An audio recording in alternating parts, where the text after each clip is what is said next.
వార్తలు వినబడుతూ ఉంటాయి. ప్రతిదినము కూడా మానవులు చాలా మంది ఈరోజు వార్తలు ఏమిటి అని కూడా తర్కించుకుంటూ ఉంటారు. లేక ఈరోజు వచ్చే వార్తల కొరకు ఎదురు చూస్తూ ఉంటారు.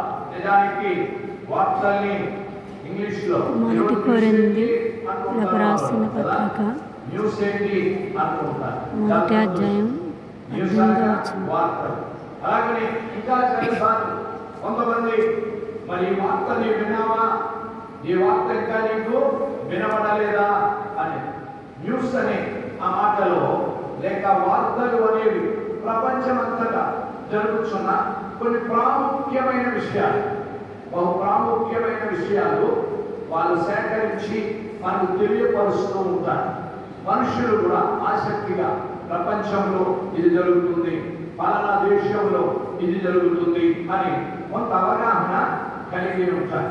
న్యూస్ అనే మాటను నేను చాలా ప్రేమిస్తాను. ఎందుకంటే న్యూస్లో ఉన్న 4 పదాలు, 4 అక్షరాలు ఏంటంటే నార్త్, ఈస్ట్, ఈ అంటే ఈస్ట్, డబ్ల్యూ తర్వాత ఎస్ సౌత్ అంటే తూర్పు, పశ్చిమ, దక్షిణ, ఉత్తరాల భాగాల్లోని అనగా 4 చోట్ల నుండి వచ్చే వార్తలుగా ఆ మాటలు మనం వింటూ ఉంటాం.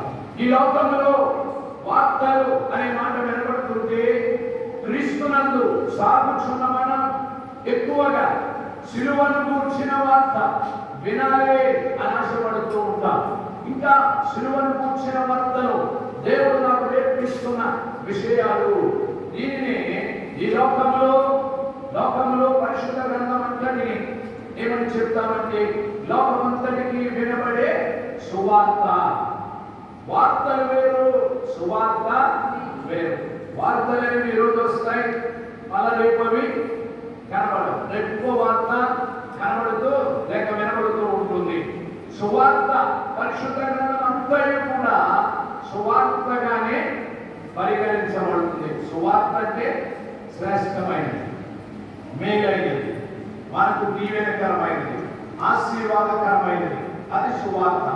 ఈ సువార్తను ఇంకా విపులముగా తెలియపరిచేదే సిలువను గూర్చిన వార్త లేక సిలువ సంబంధమైన వార్త. ఈ లోకమంతటికి సిలువ అనే మాట మనం వినినప్పుడు క్రైస్తవులు ఎంతో సంతోషిస్తారు. సిలువను బట్టి మనం ఎంతో ఆనందిస్తాం. సిలువ మనల్ని బలపరుస్తూ ఉంటుంది. ఎందుకనగా క్రైస్తవులకు సిలువ అనే ఆ యొక్క విధానంలో తెలుగు సిలువ అంటే కేవలం అడ్డకర్ర, నిలువ కర్ర మాత్రమే కాదు, కానీ దానిపైన ప్రాణము పెట్టిన యేసయ్య.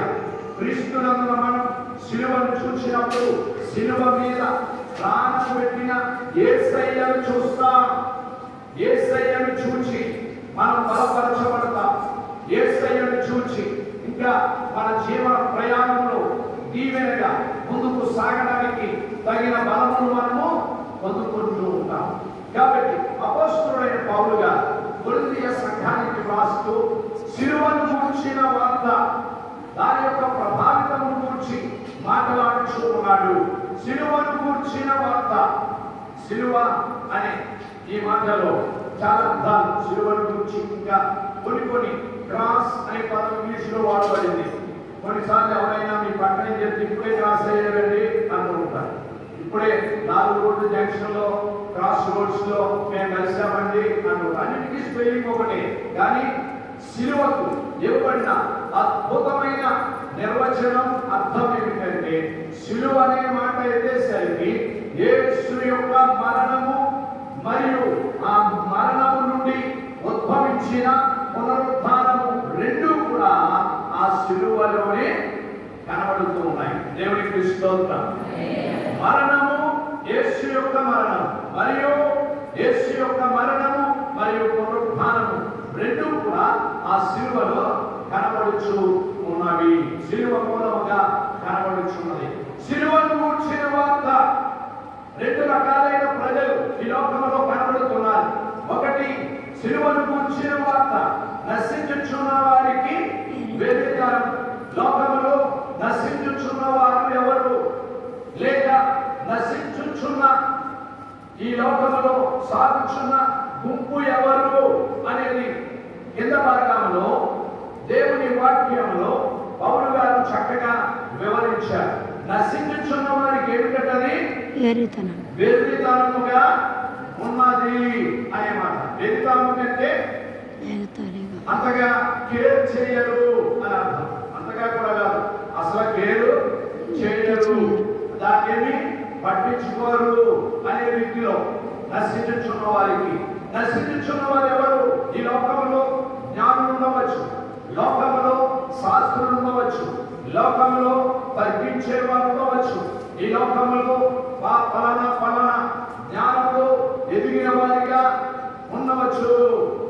అయినను వారు ఎప్పుడులోనికి వస్తున్నారు అంటే సిలువను కూర్చిన అవగాహన వారికి లేకపోతే వారికి సిలువను కూర్చిన వర్తమానం వెరితనముగానే ఉంటుంది అని ఈ మాటలు చెబుతూ, అయితే ఈ సిలువను కూర్చిన వార్త మనకు లేక రక్షింపబడి ఉన్న మనకు దేవుని శక్తి అని చెప్తా ఉన్నారు. దేవుని శక్తి ఈ సిలువ నీకు బలమునిస్తుంది, ఈ సిలువ మనకు శక్తినిస్తుంది, ఈ సిలువ వర్తమానం మనల్ని ముందుకు నడిపిస్తుంది.